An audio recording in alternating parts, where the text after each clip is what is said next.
Good morning, friends. Welcome to today's lecture of lockout, tagout and tryout, जिसको short form होता है लोटोटो। कुछ companies में ये टैग यूज़ किया जाता है as LOTO only, but currently with the advancement of technologies we are using LOTOTO. LOTO होता है log out, tag out, and LOTOTO का फुल फॉर्म होता है lockout, tag out and try out also. So आज के इस lecture में basically हम डिटेल वे में बात करेंगे कि lockout, tag out and try out क्या होता है, इसका क्या प्रोसीजर होता है, ये करते टाइम क्या क्या चीज़ें ध्यान में रखी जाती हैं और इससे रिलेटेड और भी चीज़ें।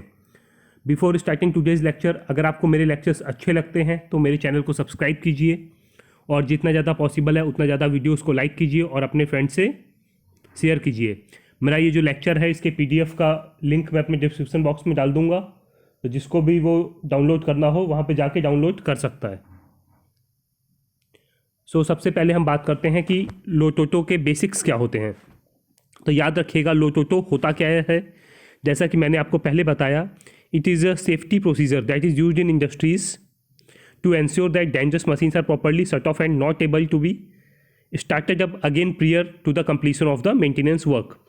फ्रेंड्स, ये बेसिकली सेफ्टी प्रोसीजर है जो मोस्ट ऑफ द कंपनीज में फॉलो किया जाता है, ताकि अगर किसी भी इक्विपमेंट में मेरे को अगर शट डाउन लेना है या फिर कुछ मेरे को उसका मेंटेनेंस का जॉब करना है, तो उससे पहले ये इंश्योर किया जा सके कि वो इक्विपमेंट पूरी तरीके से आइसोलेट है या फिर नहीं है।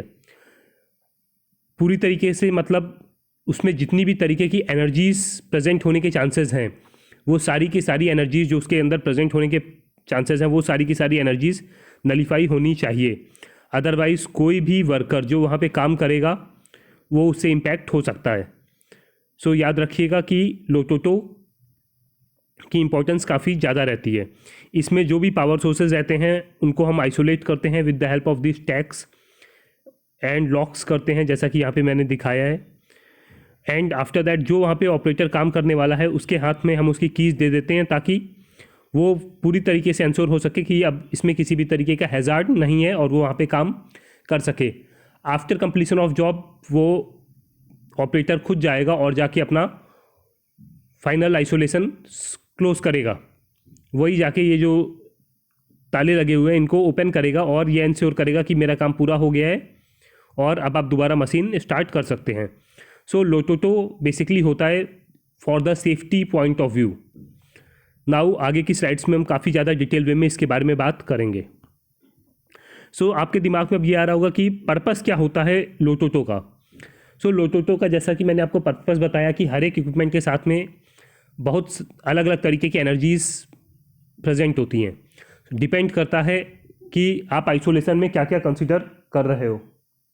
सो अगर हम बात करते हैं कि लोटोटो सेफ्टी की, तो इसमें आप देखिए कि मान लीजिए मेरे को कोई केमिकल रिएक्टर है, उसको मेरे को आइसोलेट करना है। सो उससे प्रेजेंट डिफरेंट तरीके की जो पॉसिबल एनर्जीज़ हैं, वो केमिकल एनर्जी हो सकती है, इलेक्ट्रिकल एनर्जी हो सकती है, मैकेनिकल एनर्जी हो सकती है, हाइड्रोलिक एनर्जी हो सकती है, थर्मल एनर्जी हो सकती है, और कोई न्यूमेटिक वॉल्स उसमें लगे हैं तो न्यूमेटिक एनर्जी हो सकती है, and other sources of energy. So energy isolation means lockout, tag out and try out LOTOTO. इसका मतलब खाली इलेक्ट्रिकल एनर्जी से नहीं होता है, बिकॉज कुछ कंपनीज में आप देखेंगे तो लोटो या फिर लोटोटो जो यूज़ किया जाता है वो just electrical safety point of view से यूज़ किया जाता है। But with the advancement of technologies अब जो लॉकआउट टैग आउट करते हैं वो हर तरीके की एनर्जी जो उस इक्विपमेंट से रिलेट करती है, उन सारी एनर्जीज़ को आइसोलेट करने का मतलब होता है लोटोटो। मीन्स चाहे वो केमिकल हो, चाहे इलेक्ट्रिकल हो, चाहे हाइड्रोलिक हो, चाहे मैकेनिकल हो, चाहे थर्मल हो, चाहे न्यूमेटिक हो, ताकि जब कोई भी ऑपरेटर उस पर काम करे तो उसमें किसी भी तरीके की हैजार्डियस एनर्जी प्रेजेंट ना हो that can harm a person, जो किसी भी आदमी को नुकसान पहुंचा सकती है। नाउ अब हम बात करते हैं कि बेसिक स्टेप्स क्या होते हैं लोटोटो प्रोसीजर्स के। तो अगर हम बेसिक स्टेप्स की बात करें तो जनरली लोटोटो के 6 स्टेप्स होते हैं।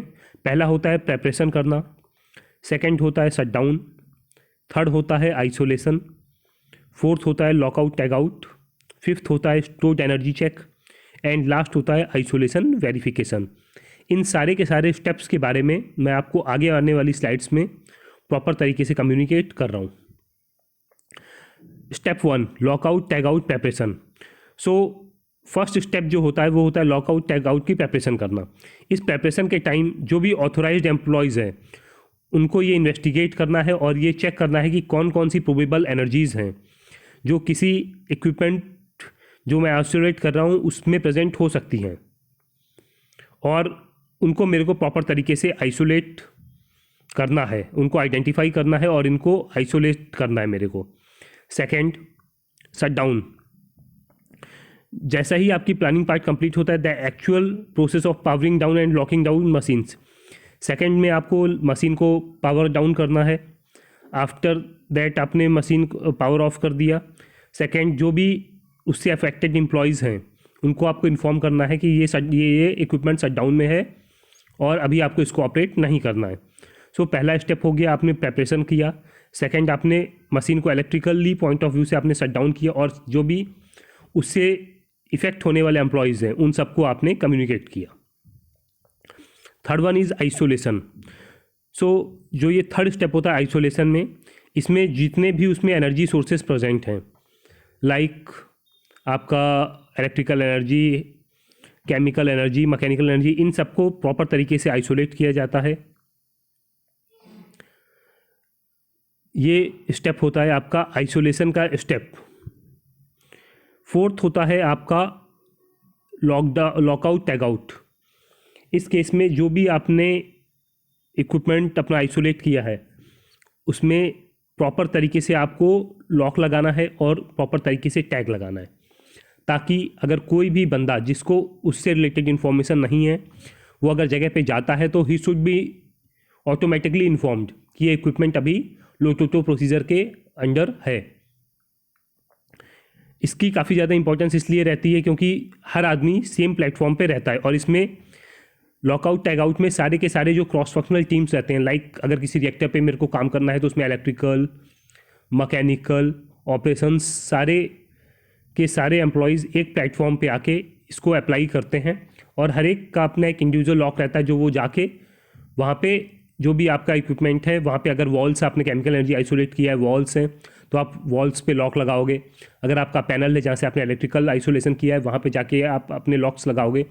तो हर एक इक्विपमेंट का लॉक जो रहता है, हर एक अपना अपना लॉक लगाता है उस पर, और फाइनली एक केबिन जैसा रहता है छोटा सा, उसमें सारे के सारे लॉक्स प्लेस किए जाते हैं और जो फाइनल एम्प्लॉय उसके ऊपर ऑपरेट करने जा रहा है वो उसके ऊपर कीज मारता है और वो फाइनल की वो अपने पास में रखता है, जो जॉब कंप्लीट होने के बाद में जाके वो उसको ओपन करता है। इस तरीके से हैजार्ड होने का चांस बिल्कुल नेग्लिजिबल हो जाता है। ये एडवांटेज होता है लॉकआउट टैग आउट प्रोसीजर का। इसमें फिफ्थ स्टेप होता है स्टोर्ड एनर्जी चेक। आइसोलेशन के बाद भी कई बार ऐसा होता है कि कुछ अंदर रेसिडुअल एनर्जी बची रहती है, तो हमारा काम ये रहता है एक बार रेसिडुअल एनर्जी जो है उसको भी एक बार चेक करना है कि उसके अंदर कुछ रेसिडुअल एनर्जी तो नहीं प्रेजेंट है। And the sixth step but not the least, isolation verification.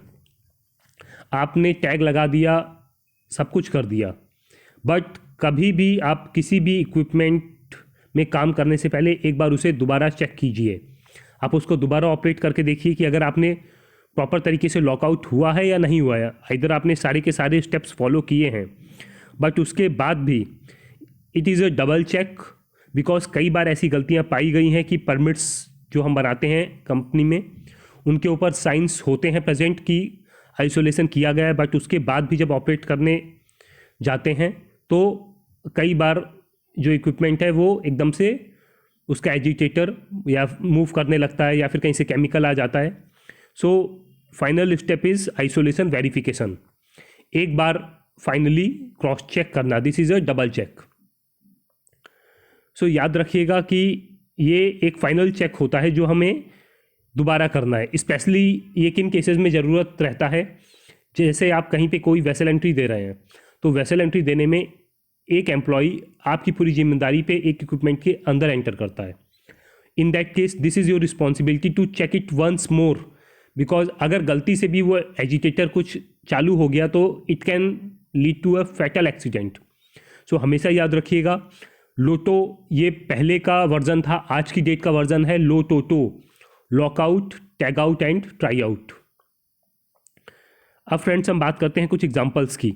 अगर आप प्रॉपर तरीके से आइसोलेशंस नहीं करेंगे तो यहाँ पे देखिए इस बंदे ने प्रॉपर तरीके से आइसोलेट नहीं किया, यहाँ पे चेक किया, इसको करंट का झटका लगा। Same case here also.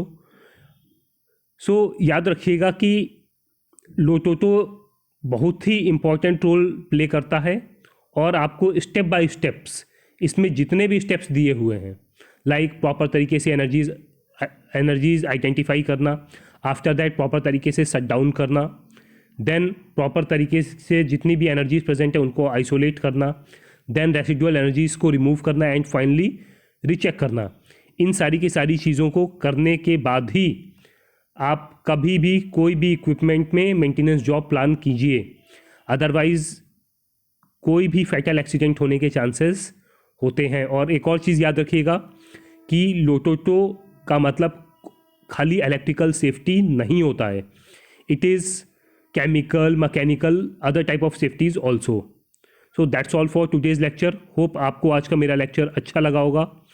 दूसरे लेक्चर में बेसिकली हम बात करेंगे आपका रिलेटिव वोलेटिलिटी के बारे में, रिलेटिव वोलेटिलिटी क्या होती है and Dalton's law of partial pressure के बारे में। So till then goodbye, have a nice day.